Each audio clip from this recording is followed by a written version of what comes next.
Shakeil murdered a complete stranger. Keep walking! Nasen Saadi murdered a complete stranger. Surprisingly enough, murdering a complete stranger is an extremely uncommon thing in the UK. Of the 10 such cases presented in this video, the brazen murder committed by Shakeil is where we'll start our tour of this very rare type of murder. In Shakeil's 2024 murder trial, the judge deemed that Hill's job as a carpenter didn't, against what Hill had claimed, justify his act of carrying a knife on the street. She also asserted that Hill's being a father, if nothing else, should have stopped him perpetrating the acts of violence that he perpetrated when, shortly after leaving the Eclipse nightclub in Bodmin, Cornwall, on Saturday the 29th of April 2023, and after retrieving his hunting knife from the hedge where he'd stashed it before entering the club hours before, he raced towards a fight that he saw taking place just outside the club, the fight having nothing whatsoever to do either with him or with any of the four that he'd been out with, and started stabbing people. Of the group that Hill had been out with, Tessa Saunders and Robert Centini ignored the fight and went home. 22-year-old Chelsea Powell, meanwhile, a mother, was only convicted of perverting the course of justice, the details of which being on their way, because, like Tessa and Robert, she didn't join in the violence. In contrast, on seeing 32-year-old rugby player Michael Ridio Allen, sorry if I mispronounced his name, physically trying to remove her friend Jake from the crowd, the burly stranger falling to the ground with Hill more than once as he forced him away, 22-year-old Tia Taylor, also a mother, ran over to the stranger and started pounding him with her fists. When, hours later, the police came calling on her, like Chelsea Powell, she chose to lie about Hill's whereabouts. You see, hers was the loft out of which Hill came crashing to the floor when the cops showed up at her house, one of her two little kids having told the cops where Hill was after Tia told them that Hill wasn't in her house. She was later convicted not just for perverting the course of justice, but also for the manslaughter of Michael Allen. Stay down! Stay down! Stay down!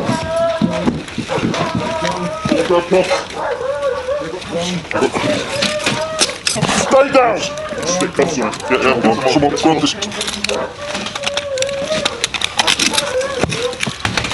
Get that arm out now! Get that arm out now! Jake, listen to me! You're under arrest for murder and 2 attempted murders. You don't need to say anything when they hold an offence. You don't mention when questioned something later on in court. Anything you do say may be given evidence. Okay. Of the 4 people besides Michael Allen that Hill stabbed, the antagonist actually knew one of them, he and Rhiannon Tomzet having known each other since they were kids. All 4 of these other victims suffered serious injuries, plus serious resultant damage to their quality of life.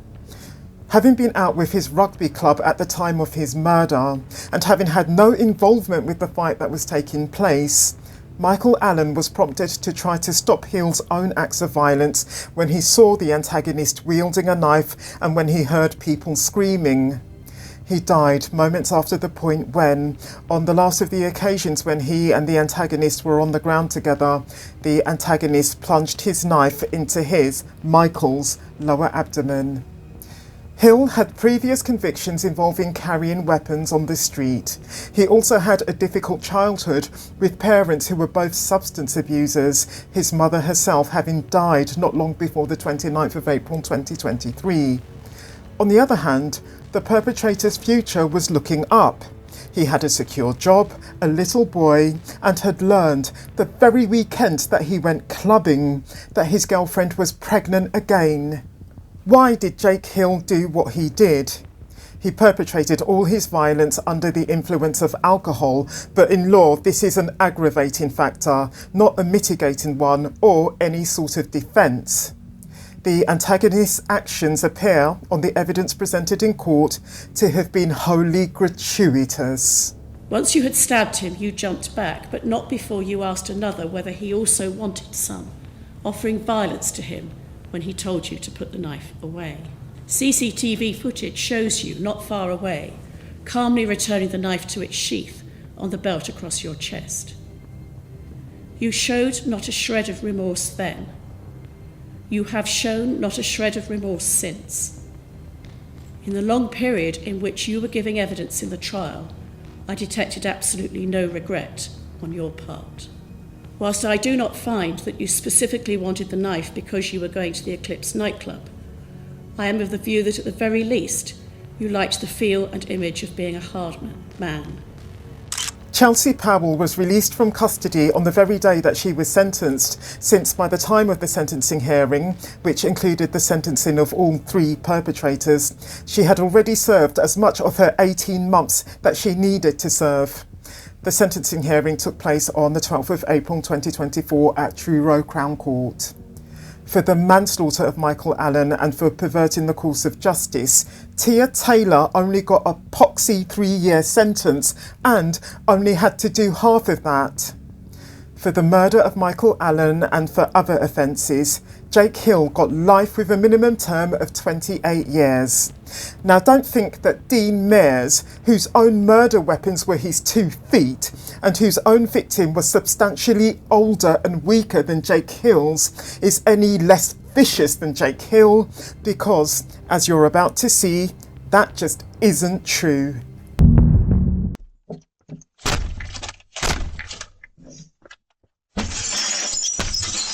As if breaking into the home of a defenceless 69-year-old woman in the middle of the night and stomping her to death wasn't a horrific enough thing on its own, the murder of grandmother Catherine Flynn, who was from Rhyl in Denbighshire, North Wales, has a particularly nasty twist to it as well.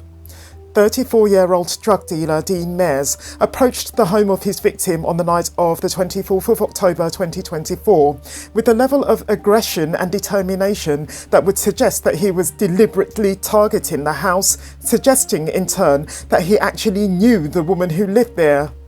In reality, however, Catherine was simply in the wrong place at the wrong time, her killer having been under the influence of both ketamine and cannabis when he aggressively hurried towards her front door, having no idea who lived there, and then, on failing to get the door open by kicking it in, violently smashed a window and climbed in. Catherine Flynn was 4'10" and weighed less than 8 stone or 50 kilograms. She had serious health and mobility issues and used a stair lift and a walking frame inside her house. She was also possibly, if not probably, asleep when the antagonist started kicking her front door before breaking in through the window. She was, as such, unable to defend herself in any meaningful way when Mears dragged her out of her bed and let her drop to the floor before stamping on her face all of 15 times, breaking every single bone in her face. With the 55-second duration of the attack, the antagonist was in and out in the space of 2 minutes. What was the perpetrator after? There was evidence that the man had, before launching his savage attack on his victim, roared at her to give him her keys, suggesting that he had been seeking items of value to appropriate. Catherine died of her injuries in hospital the following day. At 3:06 a.m. on October the 25th, Mears was arrested at his grandmother's Kimmel Bay home, having walked the streets barely clothed and broken into more houses in order to discard clothing. Get down! Get down! When police questioned him, he seemed to allow himself to wallow in self-pity while answering no comment all through. In court, pathologist Dr. Brian Rogers told the jury that Catherine's injuries were the types of injuries that you see in high-speed road traffic collisions. The antagonist defence team, meanwhile, claimed that the antagonist had been suffering from PTSD after being stabbed twice following a prison sentence for drug dealing. Much of the evidence against Mears came from the video recording of his act of burglary, because breaking into someone's home as a trespasser, even if you don't actually steal anything, is an act of burglary. which was captured by his victim's doorbell camera, the very camera through which Natasha Flynn Farrell, Catherine's daughter, watched a rabid stranger break into her mother's home and then stamp her mother to death while it happened. It was horrendous. It was sickening. It was vile. It's something that's going to stick in my head for the rest of my life. It replays over and over. Horrifyingly, Kathy's doorbell camera was linked to her daughter Natasha's phone. Frozen in terror, she watched and listened to her mother's brutal murder as it happened. It felt like it was going on forever. And I was screaming down the phone, get out the house, what are you doing, who are you? But there was nothing I could do. And then as soon as I've seen him going back out the house, obviously I knew I could come off the video then and straight on the phone to the police. Despite the shock and horror that Natasha suffered on seeing what was happening to her mother, she had the presence of mind to keep the camera on her phone open, the footage captured serving to help secure the antagonist's subsequent conviction for Catherine's murder. Likewise, on the 20th of June 2025 at Caernarfon Crown Court, sorry if I mispronounced the name, Dean Mears got life with a minimum of 28 years. Now you see, not to be outdone by Dean Mears, in his own act of murder against a young mother from Blackburn, northwest England, the woman being a complete stranger to him, Anthony Stinson not only stamped on her and kicked her, but also stabbed her multiple times. His reason for targeting his victim, you're about to learn. Around 9 p.m. on the 3rd of March 2023, 31-year-old Anthony Stinson, who comes from Blackburn in Lancashire, was walking down a local street when he, quote, literally walked past somebody when they were sat at their doorstep, and I thought I seen the devil, so I kicked them in the face and I think I've killed them, unquote. This is what the antagonist said when, the morning after he murdered 31-year-old mother of two, Charlotte Wilcock, while she was doing nothing more than sitting on her doorstep smoking a cigarette, said when he called the police on himself. It's Anthony Stinson. I have basically been suffering with psychosis for about a year now, and last night I have literally walked past somebody when they were sat at the doorstep, and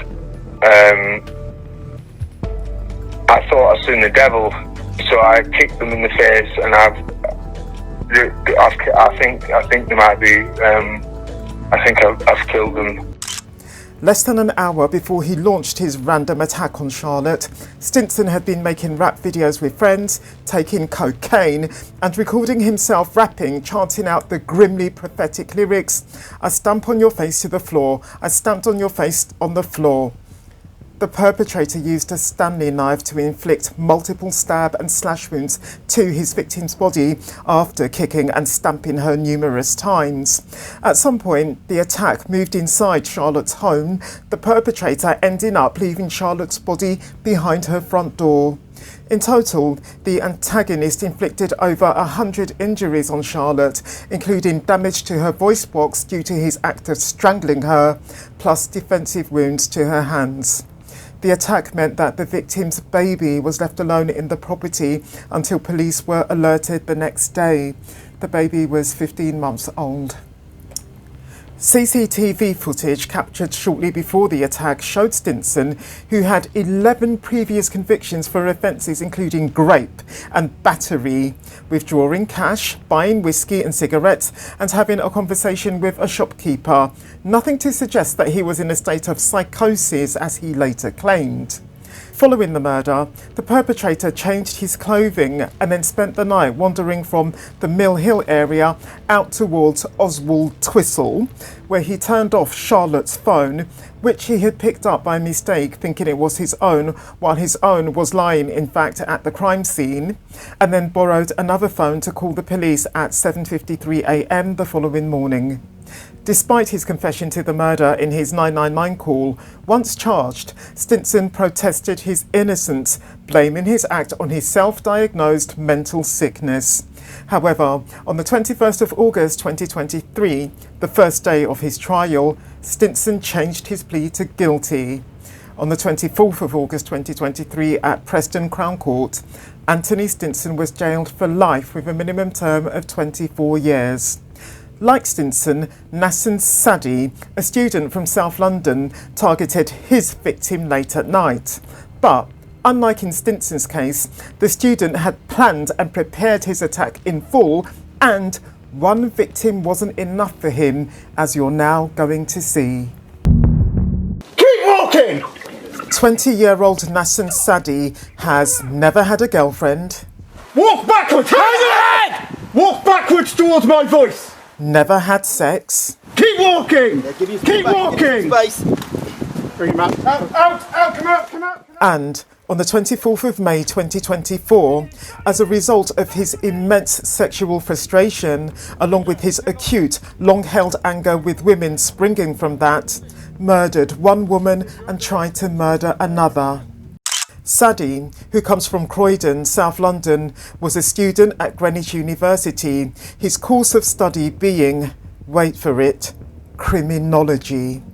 In May 2024, the young man bought 6 knives, each from a different seller so as not to arouse suspicion, looked up why it's harder for a murderer to be caught if they're from out of town, researched whether it's easier to run across pebbles or across sand, and booked 2 hotels down in Bournemouth on the south coast to cover from the 21st to the 24th of May 2024, having first made sure that neither hotel had CCTV.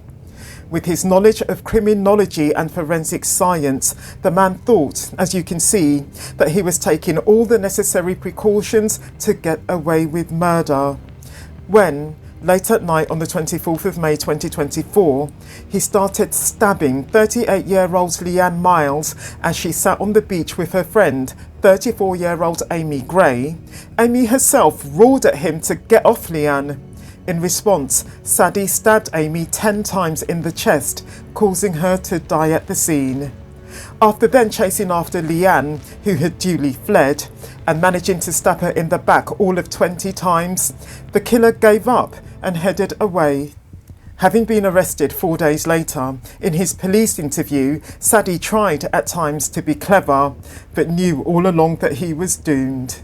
There's lots of things here that indicate that you are the person responsible. And I'm not responsible. Okay. And I have no reason to attack someone for no reason. Have you been motivated by something else? No comment. Are you prepared to tell us things like where the clothing is that you were wearing that night? No comment. What we've seen you wearing on the previous nights? No comment. The rest of your belongings or possessions are? No comment. On the 28th of March 2025 at Winchester Crown Court, Saadi got life with a minimum term of 39 years.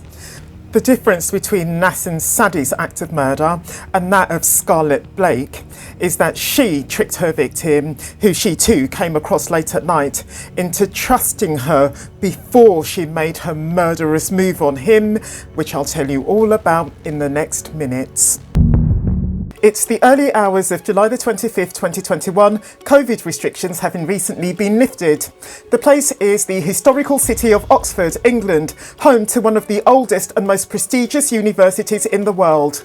Having somehow become separated from his friends and having consequently become lost, 30-year-old Spanish national Jorge Martin Carreño is accosted by a stranger dressed all in black and with her face covered, whose offer of a walk with her he willingly accepts.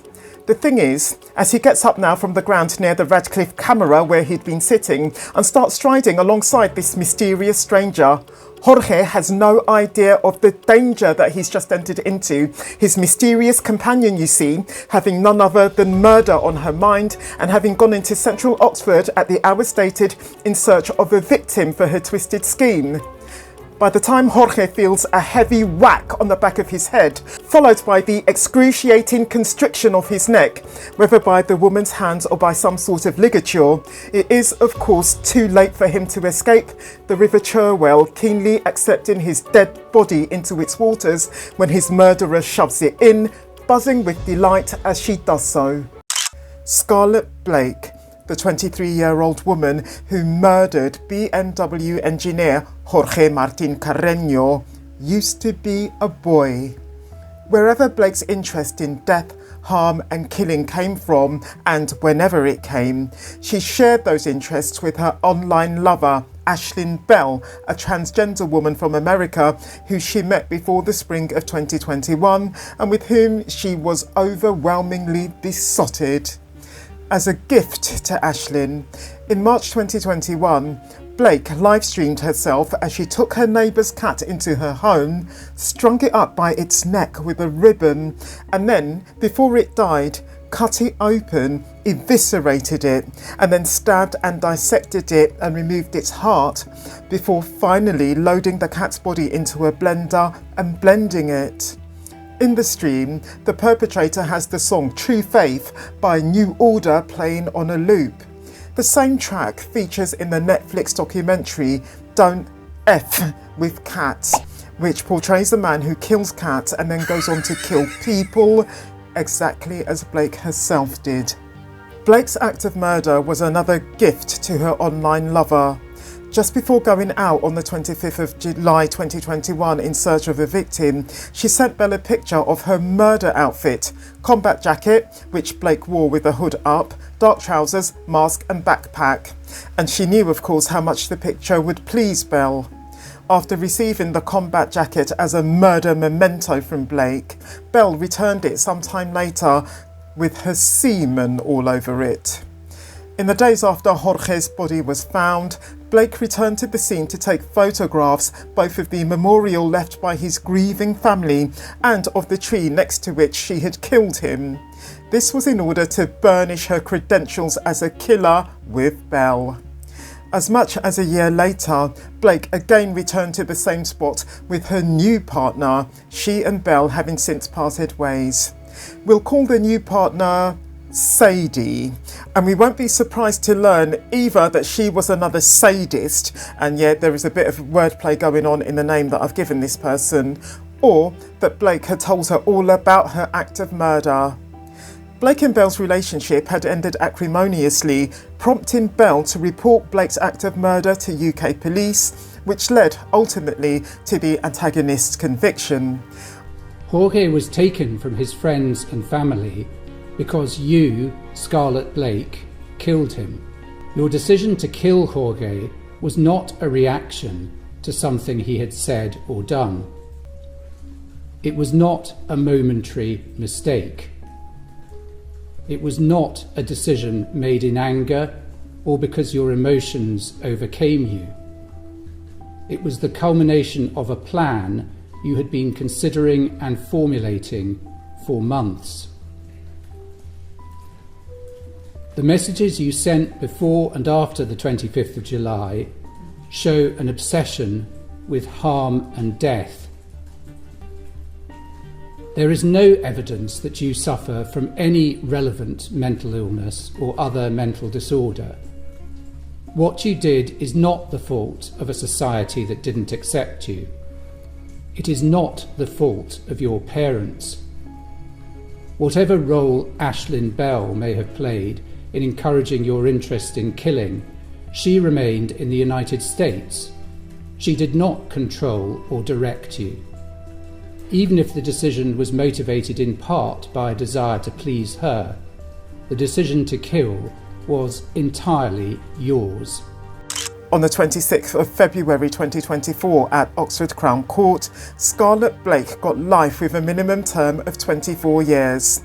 No more than 2 months after Blake got her life sentence, Marcus Monzo, who comes from Canning Town in East London, slaughtered his pet cat before going out and virtually beheading a schoolboy, which you're now going to see for yourself. Mate, drop that now! Drop it! Drop it now! Drop it! This is drug-crazed 37-year-old Marcus Monzo ignoring orders from police to drop his samurai sword, with which he's just taken the life of a schoolboy. The sword is one of 2 that Monzo received on the 4th of April 2024, to the man's obvious delight and excitement. freaking awesome. Look at this. This is handmade in Japan. Took more than a month to reach me. When, on the morning of the 30th of April 2024, Monzo set off in his van for Hainault, East London, from his flat in Canning Town, also in East London, he had first strangled his pet cat and then both skinned and deboned it. On arriving in a quiet residential street in Hainault, Monzo drove into a man who was on his way to work, and then, on getting out of his van, he slashed the man's neck with his sword. The man, Donato Iwule, was luckily able to run away from his attacker and, equally luckily, he survived. Daniel Angerin, though, a 14-year-old schoolboy who had just set off for school, wasn't so lucky. The stab to his neck and the follow-up one to his chest that came once he fell to the ground, both stabs coming from Monzo, killing him. He just killed that boy. He just killed him. The police, who only had a sort of pepper spray to use on the sword-wielding madman, called for backup and gave chase, but ended up having an officer stabbed in the head, shoulder and arm, leaving her with severe and extensive injuries which have dramatically impacted her quality of life. Shockingly, even with the police at his heels, the perpetrator went in hunt of further victims, finding, as he soon did, an unlocked back door and entering the home into which it led. Henry Polania, the man who lived in the house, stopped Monzo's sword with his bare hands before it could reach his wife's neck, the spot that Monzo had ferociously swung it towards. When the couple's 4-year-old daughter entered her parents' bedroom and started crying, Monzo turned and fled, leaving the man of the house with heavily bleeding hands that required surgery. Back outside, a police officer took Monzo on with his baton, only for Monzo to stab him in the hand, leaving him with what would turn out to be an extremely serious and long-lasting injury. Monzo then made another run for it, but was eventually cornered, tasered and arrested. In court, he claimed that he couldn't remember what he did that day, while admitting to drinking hallucinogenic tea and smoking cannabis in the past. Notwithstanding, on the 27th of June 2025 at the Old Bailey, for murder along with other offences, Monzo got life with a minimum term of 40 years. Since Cameron Davis picked on a defenceless old woman who was taking an early morning walk in a park as the target of his act of murder, his murder is less like the one perpetrated by Marcus Monzo and more like the one committed by Dean Mears, and we're going to discover Cameron Davis's murder right now. Bottle of vodka. Yeah. 2 bottles of vodka. Yeah. I did that. Meet 31-year-old murderer Cameron Davis. Assume that's what you heard. What are you actually arresting me for? You've been arrested on suspicion of murder, Cameron. That's already happened, okay? She didn't die, did she? Please tell me she didn't die. Cameron, you're under caution. Oh, man, Cameron, just remind you that you're under caution and body worn videos recorded. All right? Yes. No!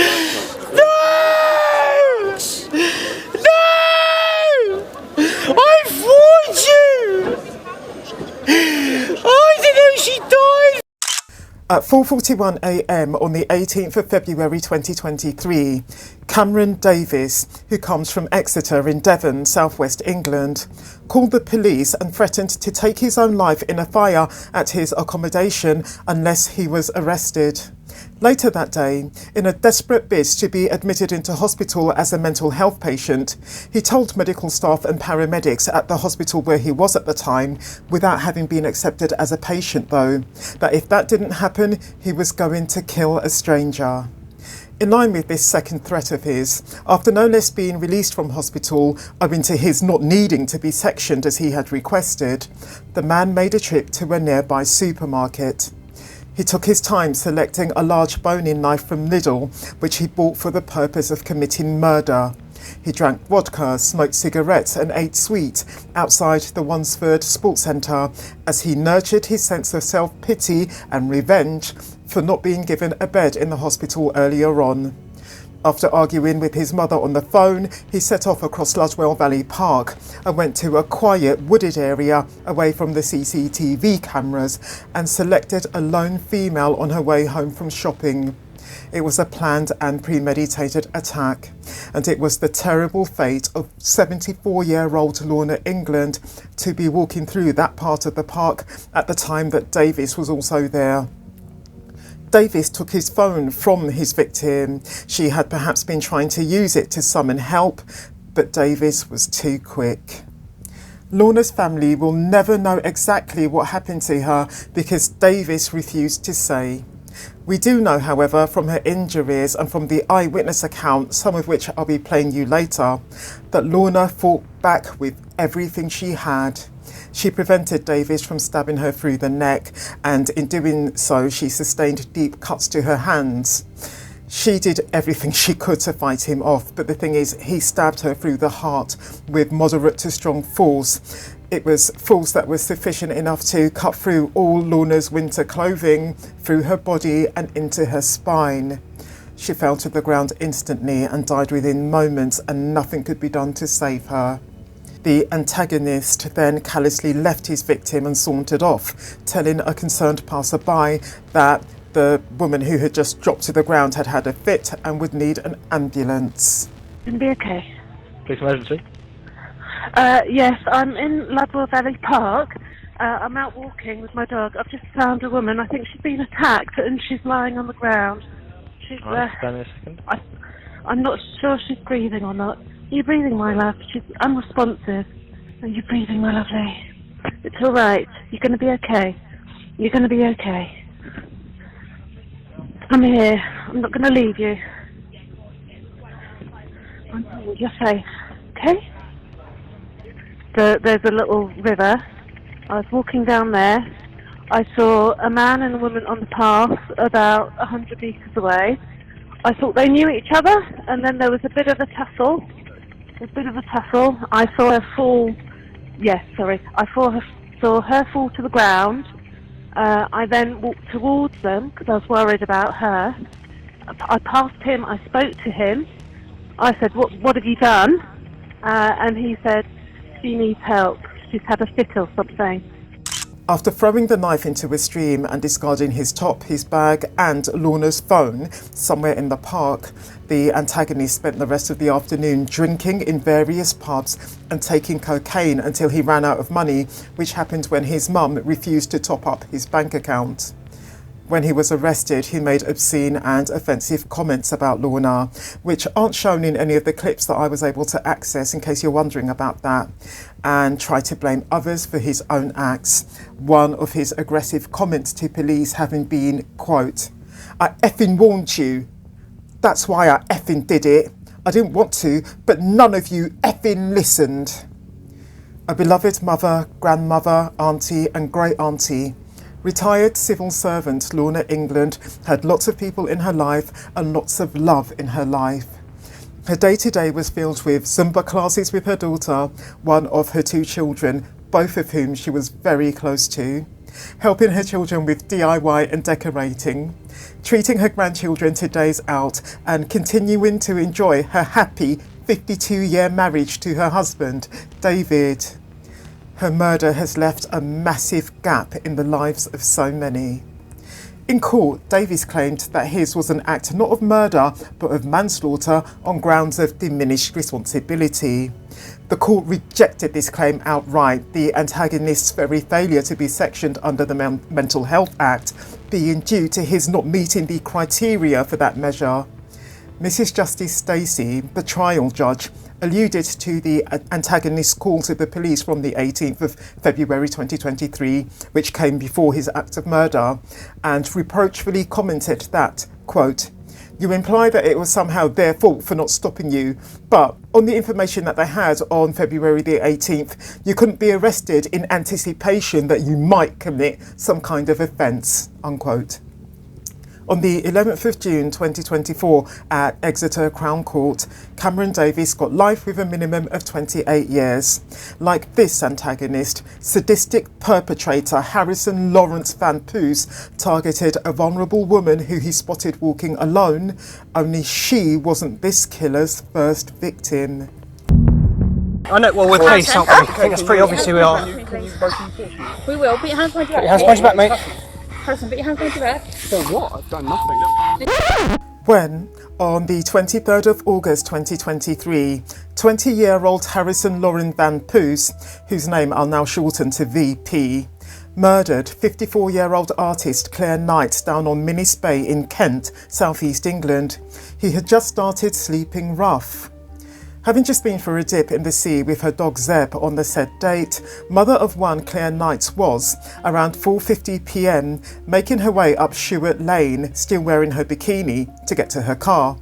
From wherever along the lane he'd been hiding, VP suddenly jumped out on her and dragged her over to a grassy area next to a ditch before getting her down on the grass, yanking her bikini bottoms down or to one side and pushing his fingers into her vagina. Have to disguise certain words because of YouTube's decency policies. Afterwards, he punched her time and again in the head and then stood up and started stamping on both her head and her face. Claire died soon after, both from her multiple brain injuries and from drowning, the perpetrator having thrown her into a ditch that held deep, muddy water. VP dumped Claire's backpack, earphones, hat and shorts in the same place. After ripping out of the very ground the blood-stained grass that he'd spotted, he packed it into a plastic bag and chucked that into the ditch as well. Bizarrely, even though he didn't attack Claire with the knife that he was carrying in his own rucksack, he dumped that as well. He then got Zeb, Claire's dog, to follow him away from the scene and to stay with him in the hours that followed, and that was just one of the things that linked him to Claire's disappearance. In the hours after his horrific acts, VP made phone calls and sent messages in a completely normal way. He loaded up a new bank card into Apple Pay on his phone, he made a trip to the shops, he chatted to passers-by, all as if he hadn't just taken an innocent woman's life in a markedly vicious way. VP was picked up by police near the beach at 8:30 p.m. that day when, having returned beforehand to his camp, because remember he'd started sleeping rough, and removed all his clothing including his underwear and changed into shorts, he was both topless and shoeless. The cops weren't actually looking for him in connection to Claire's disappearance though, but rather for something that he had done the day before, the which having prompted the antagonist to run and hide and sleep on the street. Until the 22nd of August 2023, VP was employed as a chef at the Powell Arms in Birchington, Kent. He was sacked on the spot on the said day for upskirting a woman at the pub, the act having been captured on CCTV and having been why the police had come looking for him. On taking possession of Zeb after arresting VP, meanwhile, police found that the dog was microchipped, and that's how they made the initial connection between the perpetrator and Claire. Shortly after, in the course of the search for Claire, which involved her family, her partner, Stuart Hume, the police and members of the public, the artist's body was found by none other than Elliot Knight Sloan, Claire's son, along with two of his friends. VP was promptly charged with Claire's murder. Why did VP, who had a girlfriend and a baby son, do what he did? VP is a victim of childhood physical abuse. Sometime, moreover, before the 23rd of August 2023, he had lost his mother. In addition, when he did what he did, he was struggling with the challenges of having become a father. Suffering also from mental disturbances, he had just lost his job, as we now know about, and knew that the police would be after him for his upskirting offence, because when he did the offence, the woman caught him and she told him that she was going to report him to the police. None of these points, though, as was proven in court, had anything whatsoever to do with the man's act of murder. They were not the cause. Shockingly, in court, the antagonist alleged that he had acted in retaliation when his victim, a small-built 54-year-old woman who was wearing nothing but a bikini and who had her pet spaniel in tow, made sexual advances towards him. He later retracted this crazy claim, his plea of guilty to the charge of murder coming in December 2024, the man having taken the life of a complete stranger for no reason other than that he felt like it.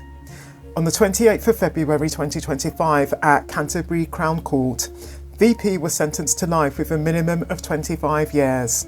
However, 5 months later, on the 25th of July 2025, his sentence was increased at the Court of Appeal to 31 years. I don't know if the same will happen to fellow sadistic predator Roy Barclay, but like both Harrison Lawrence Van Poos and Cameron Davies, he too pounced on a lone woman and murdered her when she was unlucky enough to cross his path. I'm arresting you on suspicion of the murder of Anita Rose. For reasons known only to 56-year-old Roy Barclay, a vagrant who'd been living off-grid for a number of years to avoid being recalled to prison, on the 24th of July 2024 in Grantham, Suffolk, the man that I've just named kicked, punched and stamped a 57-year-old mother of 6 by the name of Anita Rose to death. After being found near a sewage works in Grantham by a cyclist, Anita was taken to Addenbrooke's Hospital in Cambridge, where she died 4 days later of traumatic brain injuries. On the day in question, Anita left her home around 5 a.m. to walk her dog when she came across Barclay. When Anita was found, she was wearing only her bra on her top half as well as leggings and trainers on her lower half. I actually can't say whether the perpetrator essayed her at any point before he killed her or at any point after killing her. Anita's dog Bruce wasn't harmed, and an interesting point to this case is that his lead was found wrapped around Anita's leg. It turns out that Barclay had attacked another woman only a few days before, and he had again wrapped the lead of her dog around some part of her body, whether her leg or somewhere else. The jacket, a pink one, that Anita was wearing on the day that she was attacked was later found at one of Barclay's makeshift camps. Because remember, the man was basically a tramp who was living off-grid because he was due to be sent back to prison, didn't want to go. That jacket was described as a trophy and it had Barclay's semen on the neckline.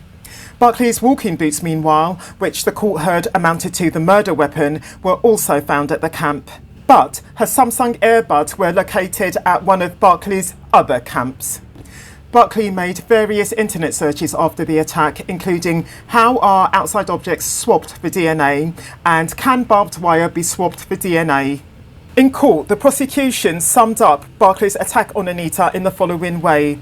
Anita's world collided with Roy Barclay's world, a desperate man on the run from police for 2 years, having been in prison for beating Leslie Gunfield's face to a pulp. Roy Barclay took Anita Rose's life in an explosion of violence. Blow after blow, stamp after stamp, and kick after kick. Roy Barclay's determination to keep his liberty and save his skin is revealed in the brutality of the injuries that he inflicted on Anita Rose, unquote. Anita wasn't just a mother of 6, she was a grandmother as well. Barclay was found guilty of Anita's murder on the 9th of July 2025 at Ipswich Crown Court.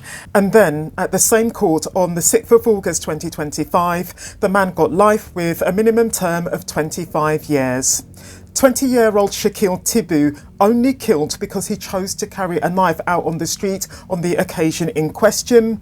But his murderous act was no less vicious, and the lies that he told to try to escape being convicted were just plain stupid, exactly as you're about to hear. Show me your hands! Show me your hands! Show me your hands! Show me your hands! I've got one hand. I've got the other. Yep. Get in cuffs. Let me know when you're all sorted. Get them in cuffs. Yeah, give me a set of cuffs, please. Yeah, cuffs. Cheers. Do the top one first. Take your time to let me know when you're all secure, alright? Gonna sit him up. Do you want to sit up, mate?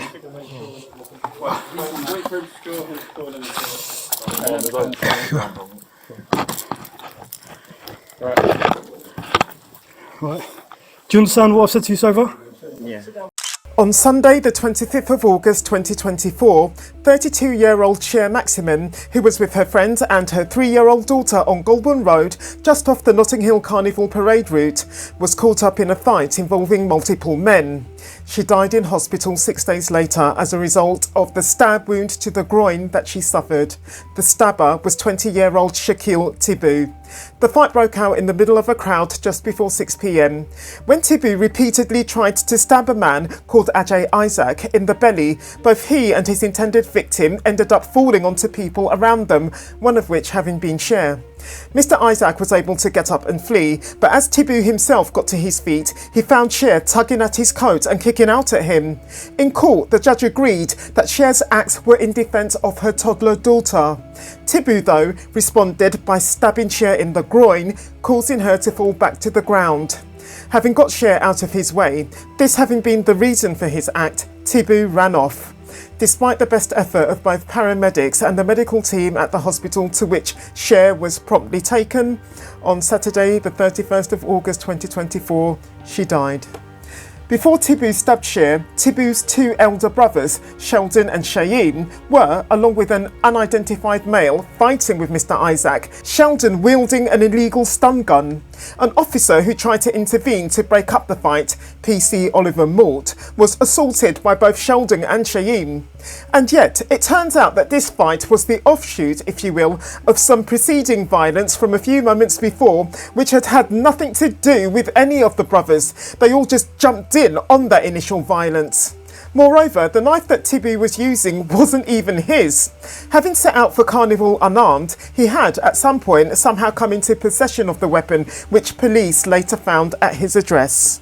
This shows a lack of premeditation on the perpetrator's part, but this is fully outweighed by the murderous intent that the youth demonstrated when, with the knife in his hand ready for use, he came towards Mr. Isaac and then fatally towards Cher. At the time of these 2 acts, Thibou was drunk and may also have been under the influence of weed. His argument communicated in court that he had acted in defence of Sheldon, who was, he said, being attacked by someone with a knife, meaning Mr. Isaac, was easily disproven, Sheldon himself having never made any such claim. Thibou was arrested in the early hours of Tuesday the 27th of August when police officers find him lying under a sleeping bag on the floor of his Hammersmith address.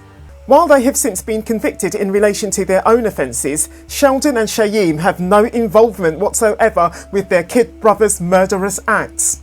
As for Shakeil Thibou himself, on the 16th of May 2025 at the Old Bailey, he got life with a minimum of 29 years. Honestly, poor Cher and her poor little girl. If this video has gripped you, I recommend you to watch this one next. I'll meet you there.